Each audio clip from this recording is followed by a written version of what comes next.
अमरोहा में आज कई जगह आपका प्रोग्राम है, कैसे आना हुआ पहले इसके बारे में? देखिए, पहली बात तो ये है कि अमरोहा एक तारीखी सरजमीन है और तहजीब वालों की सरजमीन है। तो हम तो पूरे उत्तर प्रदेश में घूम घूम करके लोगों से मिल रहे हैं, बैठकें कर रहे हैं, पार्टी को मजबूत कर रहे हैं, अपनी पार्टी का प्रचार प्रसार कर रहे हैं, पार्टी को विस्तार दे रहे हैं, 2026-2027 के चुनाव की तैयारी भी कर रहे हैं। तो आज उसी क्रम में अमरोहा आना हुआ। 3 प्रोग्राम है यहाँ पर, एक हम करके आए, दूसरा ये है, तीसरा और भी करने जा रहे हैं। तो इस तरह हम लोग छोटी छोटी बैठकें, नुक्कड़ सभाएं करके हम लोग मजलिस इत्तेहादुल मुस्लिमीन, हमारे जो राष्ट्रीय अध्यक्ष हैं जनाब बैरिस्टर असदुद्दीन ओवैसी साहब का जो संदेश है वो आवाम तक पहुँचाने का काम कर रहे हैं। उसी सिलसिले में आज हम यहाँ भी हैं।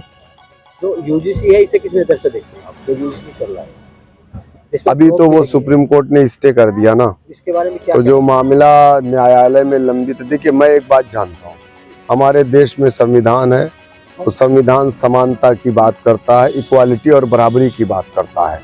तो उससे बड़ी कोई किताब नहीं है, उससे बड़ा कोई कानून नहीं है। अभी जैसे दीपक, जो मोहम्मद दीपक हैं उत्तराखंड के कोटद्वार में, जिन्होंने एक मुस्लिम आदमी को बचाने का प्रयास किया था, वहाँ पर कुछ दल जो थे उन्हें उनके साथ कुछ गलत करना चाहते, इसे किस नजर से देखते हैं? देखिए, दीपक ने बहुत अच्छा काम किया, सराहनीय है। और हम इस मुल्क में आज़ादी के पहले से हिंदू मुसलमान साथ रहते, लेकिन इधर कुछ नफरती लोगों ने इस देश के माहौल को ख़राब करने की कोशिश की। लेकिन मुझे अफसोस इस बात पर है कि दीपक बहुत देर में आया। और दीपक क्यों नहीं आए? 2014 से लेकर के अब तक 200 मुसलमानों को लाठी और डंडे से कूट करके मार दिया गया, उनकी मॉब लिंचिंग हो गई।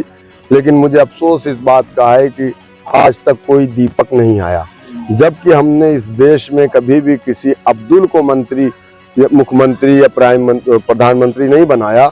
हमने जितेंद्र और महेंद्र और दीपक को ही बनाया। उसकी ये जिम्मेदारी थी कि अगर उसको हमने अपना बड़ा भाई माना, अगर उसके छोटे भाई पर जुल्म हो रहा है तो सबसे पहले उसको बाहर आना चाहिए था। देर आए दुरुस्त आए, दीपक की मैं इज्जत करता हूँ, सराहना करता हूँ मैं, उन्होंने अच्छा काम किया। कमाल अख्तर साहब ने पीछे बयान दिया, काफी चर्चा में, आपकी प्रतिक्रिया उसकी तरफ आई थी क्या? उनका आरोप था क्या आपकी जो पार्टी है उसकी जो प्रक्रिया क्या हैं वो भाजपा के दफ्तर से आई? वो देखिए, कमाल अख्तर साहब 2008 में दारुस्सलाम हैदराबाद गए थे, आप लोगों ने वीडियो देखा होगा। तो कमाल अख्तर ने जा करके वहाँ पर हाथ उठा करके दुआ की थी और वहाँ की आवाम से कहा था कि इस जैसा नेता पूरे हिंदुस्तान को ज़रूरत है और आप इजाज़त दे दिए मैं ओवैसी साहब को उत्तर प्रदेश ले जाऊं, बिहार ले जाऊं, मध्य प्रदेश ले जाऊं, झारखंड ले जाऊं। तो कमाल अख्तर साहब ने 2008 में दुआ किया था, अल्लाह ने 2014 में उनकी दुआ को कबूल कर लिया।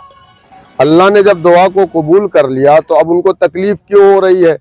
वो ये कह रहे हैं कि हमारा उम्मीदवार बीजेपी के दफ्तर से आता है। अभी आज कौन प्रोग्राम करवाया है? कहाँ गए वो? नबी हसन भाई से पूछिएगा, या आप लोग जानते होंगे, आपके यहीं के हैं, कि वो बीजेपी के दफ्तर से आए हैं। वही दूसरी तरफ हसनपुर का जो उम्मीदवार आया था वो किसके दफ्तर से आया था? आरएसएस के दफ्तर से आया था, समाजवादी के दफ्तर में, तब यहाँ आया है। उसको भेजा आरएसएस के लोगों ने, बीजेपी के लोगों ने। तो ये बात तो साफ हो गई कि समाजवादी का उम्मीदवार बीजेपी के दफ्तर से समाजवादी के दफ्तर में भेजा जाता है।